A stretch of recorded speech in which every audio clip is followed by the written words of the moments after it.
The Reaper waited in the basement to take me to hell. But as a retired car salesman, I wouldn't go that easily. I'm an old man. I realize this completely, but that doesn't mean I should give up and shrivel fatalistically into my cocoon. The hospital bed with wrinkled green sheets and a tendency to look forward to its next occupant. I'm wealthy too, which means I will be the bed's next occupant for quite a while. I'm not going anywhere. I don't care how much dead, desecrated presidents I have to throw at the problem. I've an endless supply. But there are complications. Things I can explain, things I can't, things.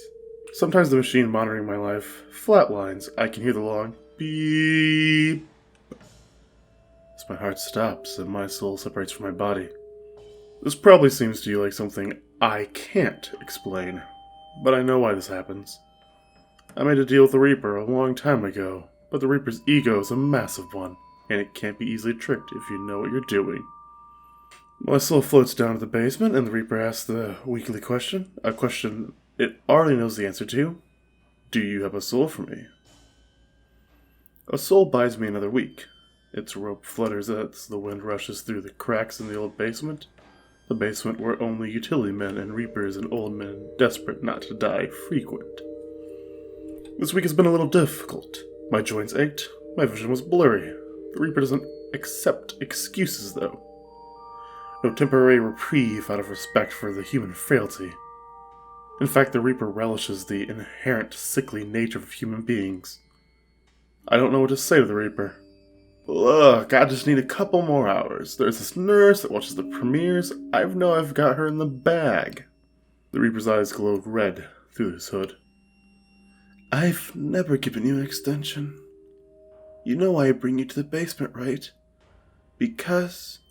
My Adam apples bobbed. It's closer to the place where you'll live. The Reaper smiled as a grin which reminded me of a mischievous cat. I've known the Reaper a long time, and I can tell you without a shadow of a doubt that mischievousness is worse than being pure evil. Evil seems to take a day off here and there. It needs rest. The Reaper isn't evil. It seems closer to a child who has to siphon suffering from the adults around him. Just convinced a woman's life isn't worth it anymore, the Reaper said. I nodded, and my soul floated back to my body. A body that ached and screamed pain at regular intervals. I woke up looking at my flowers that my wife gave me. She was a little younger than me. She visited me every day, and talked to me as I mumbled, half coherently. I was so damned tired, though. My job took most of my available energy. Convincing people that life wasn't really worth it anymore is harder than you think. It's like people are freaking suicidal until you try to convince them that their lives are small and worthless. Is avoiding death really instinctual? Arguing your way out of the abyss seems to be. I sat up in my bed, pushing away the green blankets. What a disgusting color. For all my money, I couldn't get rid of those repulsive blankets. I thought about the nurse I was supposed to kill and took the small vial filled with green liquid in my left hand. I remember asking the Reaper if the vial contained poison. The Reaper shrugged. The only thing that matters is that it gets the job done, he said. For such a mischievous being, it was awfully pragmatic. I had taken so many lives of the substance, but I don't know what it actually was. You can do this, Vince. You've done this 1,000,000 times before, I said to myself. Even though my wife visited me every day, I still had the habit of talking to myself. Most of the time I lacked the strength for any kind of meaningful conversation. Once a week my soul floated down to the Reaper's basement. He gave me a task to fulfill. The majority of my energy went to being the Reaper's left hand, handing out death in small, almost invisible pellets of dark rationalization. Some an old man kept up on the cusp of life and death. I have to use my energy wisely. Sorry. You've got nothing else to live for. You're just a nurse because you didn't have the smarts to become a doctor. You're always away from your family. In fact, only a few remain. Why even bother continuing to live in this lonely, unforgiving world? I assure you, None of the teachings are true. You won't go to hell. I caught my ghoulish smile in the mirror. It was the same kind of smile I'd get whenever inspiration struck. It was the same smile I'd have whenever I saw someone in the parking lot of Bob's Car Palace. Someone who seemed naive, young, and all too easy target. I felt bad afterward. Pop some Tums, guilt-induced stomach, as it is for the weak. I know that now. Now, I just experience semi-conscious regret as I fall asleep after a stealthy kill. I grabbed onto the thin metal pole that I held my IV bag, walking slowly out of the room, and ran into the wide hall with flickering lights. My heart began to beat faster, and I clenched my teeth in anxiety. As long as you keep feeding him souls, he won't let you die. Doesn't matter if you're destined for, doesn't matter. He finds you useful. Frick, if you play your cards right, you could be doing this for 100 years. And what then? A voice asked. Your wife will be dead, and you'll be all alone. You won't know any of the staff anymore. It'll all be new people wondering why you were born in the 60s and still roaming these halls. This voice, it wasn't from anyone in particular, certainly not the Reapers. Just a generic voice of doubt that crept up during the hunt. I got in the elevator and let out a rancid breath. The nurses never bathed me, never brushed my teeth. I was foul-smelling, death-dealing bastard who clung to each day like it may be his last. I pushed the button for the 5th floor. I thought about the nurse who would ultimately give up her life. She wasn't my nurse, so I had nothing against her from a neglect perspective. Miss Birmingham seemed polite, but distant, and her eyes were dark and unfathomable. She definitely had some tricks up her sleeve. My gut told me that this just wouldn't be my usual experience with death. I wasn't the only one playing with a murky deck of cards. I stepped off the elevator and breathed in the smell of youth at the most pure, if anything on this earth embodied youth. It was preemies. They had an odd smell to them, a curious cocktail of band-aids, hope, and anxiety. It's the kind of smell that you learn to appreciate over time. The flickering lights, which did a poor job illuminating the hallways, were few and far between. I slowly made my way down to the corridor into the big room where they kept the preemies. Squinting and trying to concentrate on the light, the flickering didn't follow a coherent pattern and the lights shut off completely. A small, icy hand touched my shoulders and I yelped. Shh! You don't want to wake the babies, do you? Nurse Birmingham's voice whispered in my ear. The whisper was harsh and her breath smelled like mints. You're supposed to not be in the preemie room. You're supposed to be at death's door, waiting for you to open it and welcome you into the living room. She replied, her voice still a whisper. It occurred to me that I had never heard her speak in any voice above a whisper. She always said she didn't want to disturb the babies. I tried to compose myself, remember what I had come to do. Don't think of it like that. I started, my voice shaky. I pictured myself in a sunny car lot surrounded by gullible customers. This was to save a lifetime, precisely because my powers of persuasion would determine whether I lived or died. Not only that, I didn't want to go over to the place where your soul roasted, but I refused to believe hell waited for me. It just seemed all too convenient convincing people they'd be tormented for an eternity. I did believe in inconvenient situations, though, piling up the extent that your very existence just seems unbearable. So hell wasn't a thing. Something similar existed, even it only had a temporary hold on your soul. I know what you're thinking, Birmingham whispered. Being tormented for an eternity seems like a fantasy. It's a concept designed by those in power to retain what they have, I assure you. It's very real. Don't think I'm an idiot. I've dealt with Reapers and convinced so many souls just to give up on their lives, and I've lost count. You're not telling me this because hell's real. You're telling me this to manipulate me. The lights came back on, and I felt the small, icy hand on my shoulder again. I turned around looking to pupilless eyes. The light turned off again, and when they turned on, even dimmer than before. Birmingham had disappeared. As I walked down the hall, lights flickering erratically, I thought about the conversation. I witnessed souls separating from their bodies, looking at me angrily, their eyes darting over their shoulders. at some horrid afterlife starting to absorb them. They seemed absolutely terrified. More than that, it was clear that they would do anything to avoid but be sent there. I felt the same vibe from Birmingham. Cold revelation washed over me. She was already dead. And if so, what did she want with me? Revenge? Had I sent her to the fire pit years ago and simply forgotten? When I finally reached the large glass barrier that separated the premises from the very harsh world on the other side, I realized all the baby containers were empty. Birmingham sat in the middle of a small wooden stool, rocking a baby back and forth. The baby cried, then started to coo. I opened the door and approached my target. I had to be careful. Even though I wanted to sack Birmingham's soul, I had a child to think about. Stood a few inches from Birmingham in the bundle. The baby wasn't even visible. All I saw was a black hole where the head should be. "I am not going back to that place," Birmingham whispered, crying and placing her face in the bundle. "I'm just not going back. I can't." I pulled up a stool and sat next to her. During the course of our conversation, I figured out she was indeed a soul I had sacked. She had been a living person about 10 years ago, a nurse in this very hospital under a different name, obviously. Everyone liked her. She was quiet, kind, well organized. Extended herself too much for the patients, and yet she ended up in the fiery pit. A place not eternal, but a torturous place all the same. She committed some moral crime. Now her pupilless eyes wanted to swallow me. She didn't want revenge on me, even though it would have been richly deserved. Donna, Birmingham, whatever you want to call her, wanted me dead, though.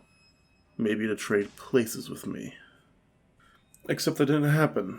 I convinced her that trying to trade places with me would be paradoxically have the opposite effects. We would remain in our respective domains. She needed a notable conduit to this black oasis. I decided I would help her, but I had to be strategic about it. As I wheezed my way back to the elevator, Birmingham sobs tearing my eardrums to shreds. An inconsistency occurring to me. The Reaper might have been ancient, but I was an old man, too. I picked up on tricks quickly enough, maybe a bit after the fact, but usually in time. The Reaper said he wanted me to kill this woman. He would have to have known that she was a ghost, roasting in that fiery pit. So why send me to kill a ghost? He had the gleam in his eyes. Something was afoot. "You sent one of your souls to kill me," I said to the Reaper once I reached the cobweb-infested basement. "I don't order my souls around. They're bound to the rules I don't make." I had enough dealings with the Reaper to assume that what he said vaguely was the truth. He always left the details to my imagination. Frickin' with my head. "But you sent me there. You sent me to the 5th floor. You knew she would come after me." The Reaper just shrugged, his robe sliding awkwardly on limbs that seemed too small for it. "Donna has a mind of her own. She doesn't want to spend the rest of her life down there." I didn't say anything. "That doesn't mean you didn't send me up there for no reason," I said, grabbing my chest. I started to have a mild pain on my left side. My limbs were weakening a bit. I wondered if there was a mild event or if I would die. Unceremoniously down here in the basement with the cobwebs and roughly textured walls. "Up there? So you go down there, you mean?" the Reaper said. "We've worked together for years. Why would I send you to the fire pit now? You made a tidy business together." I had obviously been led astray, but I just couldn't pin the Reaper down. He had an answer for everything. "I'm not stupid. The point is, you sent me there knowing Donna was a ghost, knowing I killed her, and that she would relish the chance to kill me and take my place. There are very few plausible motivations for sending me up there." The Reaper didn't say anything. When he did speak, his voice sounded guttural and pissed off. "You used to deliver me 5 souls a week, back when you were at the top of your game. Things have changed." "Now I've gotten old," I said, my thoughts turning hopeless for a brief second. "Me too," the Reaper said. He took off his hood and I saw the face of an old man. It looked like a generic old man's face. "When you did your job correctly, efficiently, and with a sense of poetry, I had no skin on my face at all. I couldn't get old because skeletons don't get old. Every day that passes, I get more flesh on my bones. I become more like you." Old age softened me, but it also softened the Reaper. The Reaper's wrinkled lips formed a rictus, and he pulled his hood up again, like he was ashamed of it. I turned over possibilities in my head. The Reaper gained nothing by steering me away from a vengeful soul. He gained everything by manipulating me into getting up to the 5th floor so I'd be devoured by an angry, desperate spirit. Except his premise was flawed. The Reaper commanded a formidable amount of power, sway over the dead, even if he denied it. That didn't mean he knew everything. Far from it. Actually, when it came to reading mortals, he often lacked that precision that usually brings with it confidence. Which was why he used me so often in the past to break someone's mind, highlight everything in their lives that was wrong or missing. Basically, I was down, but not out. Sometimes a desperate man, a man on the brink of total annihilation, or on the precipice of extreme torment, can deliver fantastic results. I know you've been itching to send me to the pit, but hear me out. Sure, you can have Donna deliver my soul to you, only that will deliver mediocre results. It'll give you substance for a week. After that, you're right back to where you started. I've been loyal for decades. Give me one last chance. I won't beg, because that implies you're not getting anything out of the deal. Donna and you are equivalent souls. Actually, you're a bit pulpier. I get more from letting her kill you. The Reaper's eyes glowed a dark red. It seemed like he had already made his decision. He shuffled a little closer, and the shadows in the basement seemed to move in concert with him. Donna doesn't know about soul shards. The Reaper's raised his eyebrows. And you do? More than her, I imagine. It's also about getting something for nothing, right? A single soul shard will feed you for more than half a year. Then what do I need you for? The Reaper said, and chuckled. I knew I was being baited, and the Reaper knew the answer to his own questions. I left the basement without another word and walked the lonely, laborious walk back to the elevator. I pushed the 5th floor button again. The power went out, and I screamed and grabbed onto my metal pole, holding my IV bag. Backstabber! I could hear Donna's oily whimpers right from right behind me. You won't get a soul shard out of me. I could devour you right now for the Reaper. You still won't walk among the mortals again. Look, I know what that sounded like. This does benefit me, but it'll help both of us out. It'll buy me a bit of time. I won't have to gather souls for the Reaper for months, and I can devote that time to finding someone who can take your place. Except it will be immensely painful for me. Several seconds passed. Donna sighed. Then I heard a fleshy, punchy sound as she extracted something. She placed it in my hand, and it quivered and thumped like a heart. The elevator seemed to continue up forever, but when the doors opened, I found myself in the dusty, cobweb-infested confines of the basement. The Reaper stood in the corner. He watched the moon from the small rectangular window near the ceiling. He didn't turn around. I could hear his labored breathing.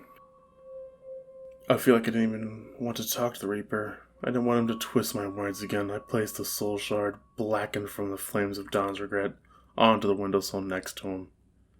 Then I took the elevator back to my floor and got back into the bed and under that disgusting green blankets. Months would probably go by before the Reaper would call on my services again. I smiled that greasy smile I used to give customers in sprawling cars on a lot on that bright blue sky day. I thought about how the shadow of my former life was like an endless car lot, waiting for me to make the right sale, over and over and over again.